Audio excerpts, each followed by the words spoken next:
Today I'll be sharing on true worshippers.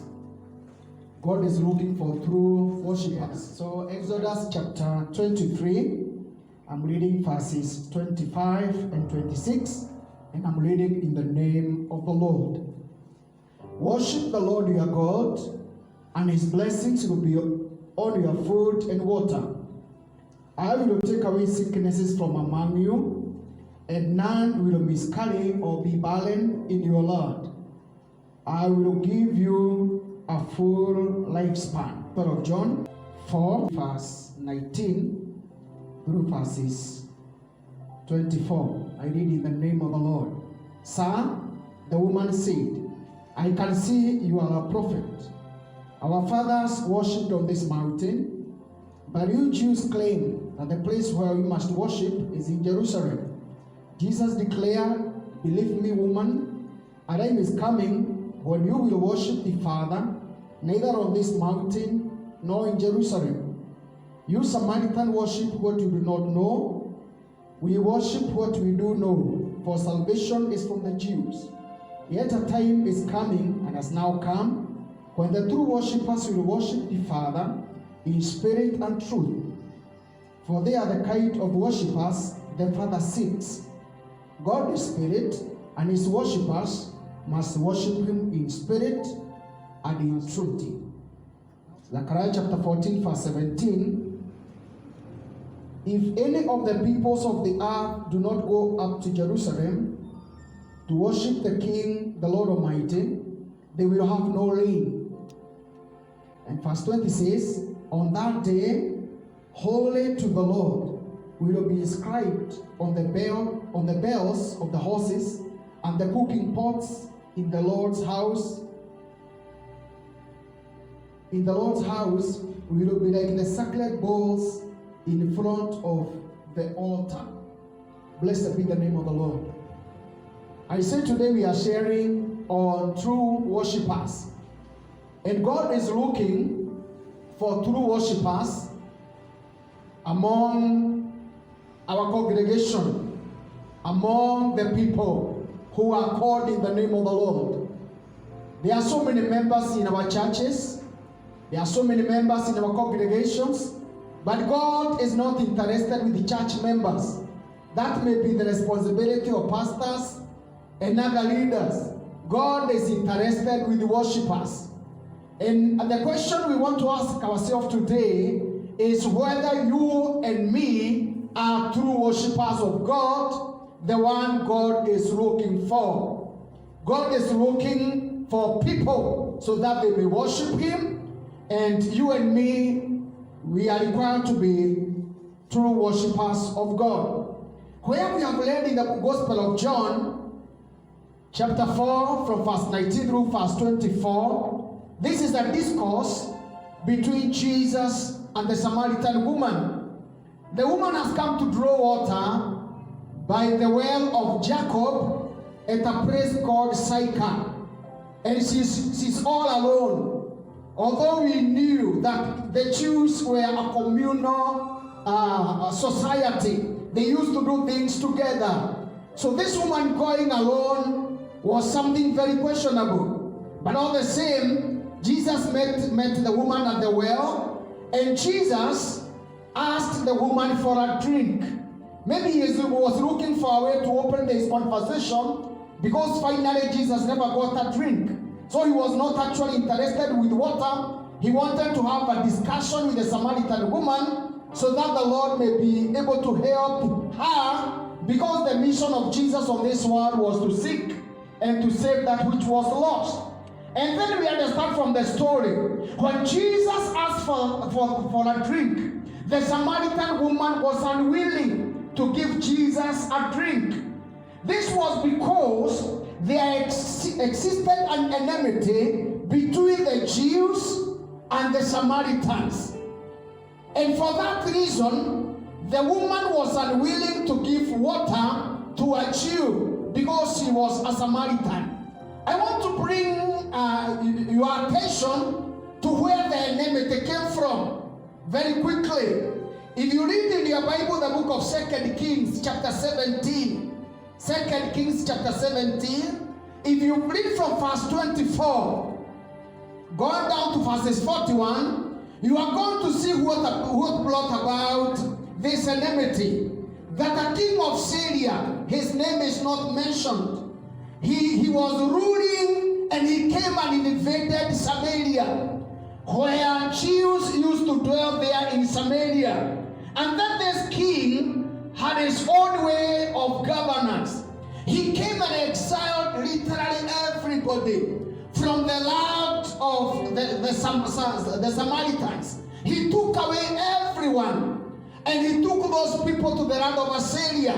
And then he took some people from the land of Assyria in the cities, like in the cities of Babylon, like a city called Kutha, Ava, Hamath, Sepharvaim, and he took the Samaritans there, and he replaced. He brought those people, the Babylonians or the Assyrians. He brought them to the land of Israel or in Samaria. And when they came to that place, they worshipped God the way they used to worship idol gods.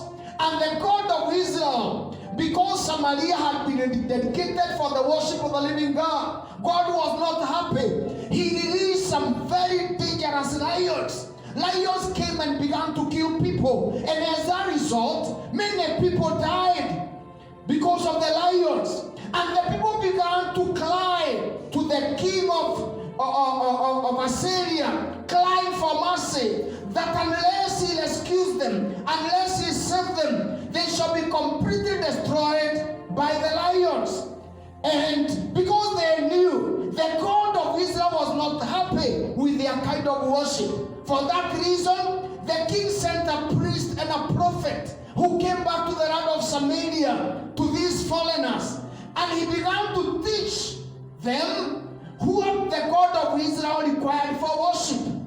And they left their idols, they began to worship the true God. And when they began to worship the Lord in the right way, the lions were withdrawn. They were taken back to the forest and the caves. And because these people never worshipped the Lord, they were not sincere, they were not genuine in their worship, they had not transformed into true worshippers of God. What they were doing, they were worshiping God for fear of death, for fear of lions. Now that the lions has been removed, they maintain the altar of Jehovah God, but they continue to worship their idol gods. That was their way of their lifestyle. So this woman was a Samaritan. She was not a true Jew. She was among the exiles. And these people used to go and worship at Mount Gerizim. There was a mountain called Mount Gerizim. That's where they gathered for worship. And the Jews gathered in Jerusalem. So, at the discourse between Jesus and Samaritan woman, Jesus was able to expose some very personal secret in the life of the Samaritan woman that caused her to be amazed. And this woman told Jesus, I can see you are a prophet. And then, now because she was a wise woman, she brought about the subject of worship, and it became their discussion. And there, we see a number of things. We want you to understand, number one, this woman regarded herself as a worshiper of God. But though she regarded herself as a worshiper of God, she used to live a lifestyle of sin. Her worship did not change her. She continued in her life of sin, and she called her a worshiper. And this woman may represent many people in our churches today. This woman may represent many people we have in the community. Like Jesus said in the book of Matthew chapter 15. If you read verse 8, the Bible says these people honor me with their mouth. They honor me with their lips, but their hearts are far from me. And for that reason, Jesus is looking for true worshippers. People who are going to worship the Lord in truth and in spirit. Blessed be the name of the Lord. So, there are some things, about 4 things that Jesus spoke about worship, which which are very, very important. And I would like us to look into those 4 things that Jesus said. I want to begin by saying what worship is. According to the Samaritan woman, worship was an activity, something she did one day in a week. But according to the meaning of worship, worship is not an activity. It should be a lifestyle of a true child of God. It should be our way of life. It refers to what we have become upon accepting the Lordship of Jesus in our lives. When you accept the Lord Jesus Christ as your personal Savior, you don't just become a member of the church. You become a worshiper of the living God. You join the group of people that are referred as true worshipers of God.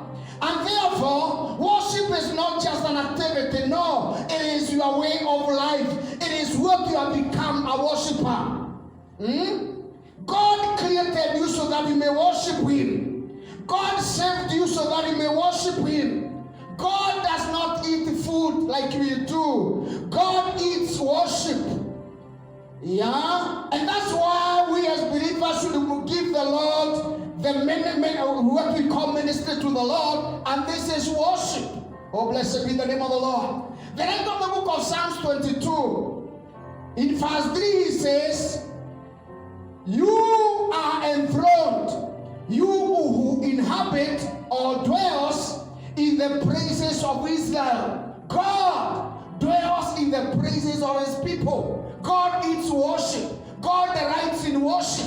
And that's why He created you and me so that we may worship God. I want to remind you that you and me are worshipers of God 24 hours, 7 days a week. There is no break. If you have surrendered your life to the Lord Jesus Christ as your Savior, you are a worshiper of God 24 hours, 7 days a week. And therefore, as a child of God, we no longer have what they call the distinction between what we call secular activities and what is regarded as sacred or religious activities.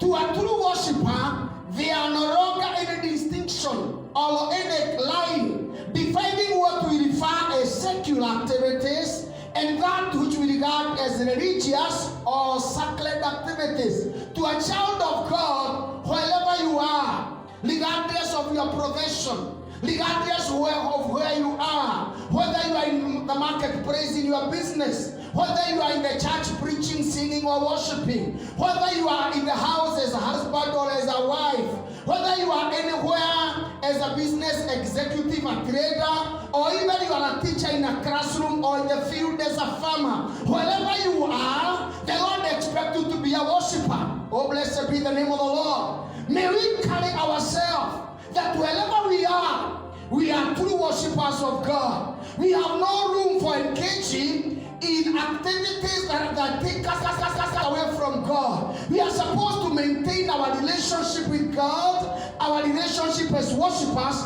wherever you are. Let me mention very quickly 4 things that Jesus said about worship. 4 profound statements Jesus said about worship. Verse 21. Jesus said, the place of worship is not as important as the object of worship. The place of worship is not as important as the object of worship.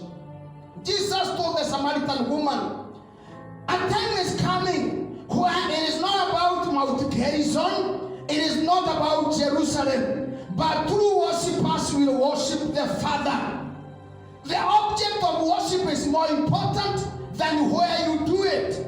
For now we are in the 4th month since people gathered in church for worship as we used to do. But does that mean that people are no longer worshiping God? You can worship God anywhere. So long as you are connected to the living God, you can worship Him anywhere, because the object of worship is more important than the place where you gather. May the Lord help us. The church should not be able to be like the Jews in the book of Isaiah chapter 66, verses 1 and 2. where when they used to go into the house of God, they used to have a lot of reverence. They used to have a lot of fear in their hearts. They looked humble. They looked like people who are so religious. But once they get out of the temple out there, they conducted themselves differently. Because in their thoughts, they thought God dwelt in the temple. God in Isaiah chapter 66 verse 1 to 2, he was actually rebuking the Israelites. He was telling them, I don't dwell in the temples made in the hearts of men. My throne is in heaven. The earth is my footstool. Which house can you build for me? God is bigger than the places where we gather to worship Him. God dwells in the hearts of true worshippers. A heart that is humble, a heart that is repentant, and a heart that is obedient to His word. Number 2, we get it in verse 22. Worship can be based on ignorance or can be based on knowledge. Jesus said, we worship that which we know, because salvation is from the Jews. You have knowledge of the object of worship makes true Christianity. When you know the one you worship, that makes a true Christianity. When we worship in ignorance, we are just following religion. So the Samaritan woman was just following religion. He was following religion, and religion is man's formula or man's way to try to reach God. Religion cannot change you, cannot transform you. Oh, blessed be the name of the Lord. True Christianity, it is about God sending His Son to come to earth from heaven, so that He may look and die and save the lost people. True religion, true Christianity begins with God looking for man, but religion is man devising ways and plans to reach God. So, are you following religion, or are you a true child of God, or are you a true Christian? May the Lord help you. Number 3, we get this in verse 23. Worship is based on relationship. Because Jesus was saying, you will worship the Father. That means when God gave Jesus, His Son, to die for us on the cross, in the same way, He gave Himself to become a father to all who believe in His Son. So if you believe in Jesus, God has become your Father. So you worship the Father. And the word Father is a title of endearment, is a title of relationship. God becomes your Father if you are born again. And number 4, worship can be true or can be fake. The word true comes from the Greek word alethinos, meaning something is true in the sense of being real, genuine, and ideal. The word true comes from the Greek word alethinos, and it means something being true in the sense of being real, genuine, and ideal. So God is looking for true worshippers. The Bible records that in the last days, it's going to produce a people who are not true worshippers. They want to associate with Christ, but they want to continue to conduct or to become the lords of their own lives. And therefore the Lord needs to help us.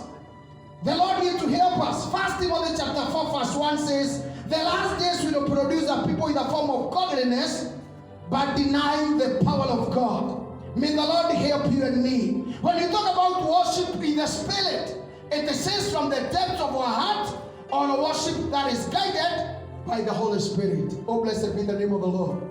And therefore, the Bible is telling us, where we read in the book of Exodus chapter 23, that there are results or benefits of worshiping the Lord in truth and in spirit. In the book of Exodus, God promises 4 things to all who are going to worship you in truth and in spirit. Number 1, God promises to bless our food and bless our water. May the Lord bless your food. May the Lord bless your water as you worship the living God. Oh, hallelujah.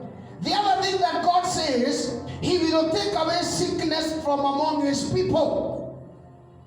And number 3, He says, none will miscarry, none will barren in the land. So it means there will be no unfruitfulness. There will be no abortion. Your dreams, your visions, your plans shall be fulfilled in the name of Jesus. When you worship the Lord, He is going to order your steps in the name of the Lord Jesus Christ. And then, number 4, God promises to give us a full lifespan. We shall live all our years. He is not going to allow sicknesses and disease. He is not going to allow COVID-19. He is not going to allow infections to kill us before our time. I declare and declare to all the true worshippers of God, you are not going to die before your time. The devil will not kill you. Sickness will not kill you. I like what the Bible says in the book of Zechariah, chapter 14 and verse 17. If all the people of those nations, if they will not go to Jerusalem to worship the King, the Lord Almighty, they will have no lane. And it means they will lack breakthrough. They will lack healing. They will lack the glory of God. They will lack the power of God. But those who go to Jerusalem to worship the Lord Almighty, the King of all the glory, the Lord will release lane. Worship will release your breakthrough. Worship will release the glory of God. Worship will release healing. Worship will allow the light of God to shine in your paths in the name of Jesus Christ. Oh, blessed be the name of the Lord. Therefore, the Lord is calling all of us here and the millions listen to me out there. The Lord is calling you to become a true worshiper. We need to consider our ways and make sure our ways are right with God. Because worship is not about singing. It is not about just offering our sacrifices before God. It talks about the character of that child of God. It talks about our way of life. It talks about our relationship with God. It is not just about what we do. It talks about who we are. May the Lord help you. May the Lord help me. Let's bow our heads and pray as we end our sermon today. Heavenly Father, the Father of our Lord Jesus Christ, we thank you because you are preparing us even to be true worshippers of the living God. We don't want to be a people who honor you with our lips when our hearts are away from you. Father, we pray that this hour of the afternoon, that we are turning our hearts to you. We are dedicating ourselves to the Lord. We are not going to be like the Samaritan woman who was a fake believer. She was not true. She was not real. She was not a true worshiper of God. For she lived a lifestyle of sin. But you can help me, your servant, and you can help your people that are listening to this message, oh God, for the call to be true worshippers of God as we serve God in these last days. Help us, Heavenly Father. Bless your people wherever they are today. Heal those that are sick, oh God. Break the yokes and the chains. Set your people free. Father, I'm rebuking every sickness. I'm rebuking every disease. I'm rebuking every power of the devil in the mighty name of Jesus Christ. Let your people go free. Let the sick say they are healed. Let the poor say they are blessed. For the Lord is working in our lives, even to cause great things to happen. Father, I give you praise and I give you glory. We are looking for that the churches will be opened, oh God, that it will continue to gather together as we worship together as a family. Bless the nation of Kenya. Bless the nations of Africa. Bless the nations of the world, even as you continue to reign in power and reign in majesty as all worship you. We give you praise and we give you glory. For this I pray in Jesus' name. As our God's people say, amen and amen. God bless you very much.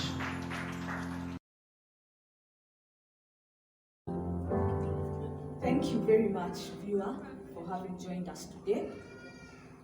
I know you have been blessed. I know you are encouraged. For more of this content, you can follow us on Facebook at Worldwide Gospel Church of Kenya, Kitengela. You can also subscribe to our YouTube channel, Worldwide Gospel Kitengela. And if you want to give your tithes and your offerings, you can do that through our PayBill number, which is 473-191. That is 473-191, using your name as the account number. So until next time, God bless you and may He keep you. Thank you very much.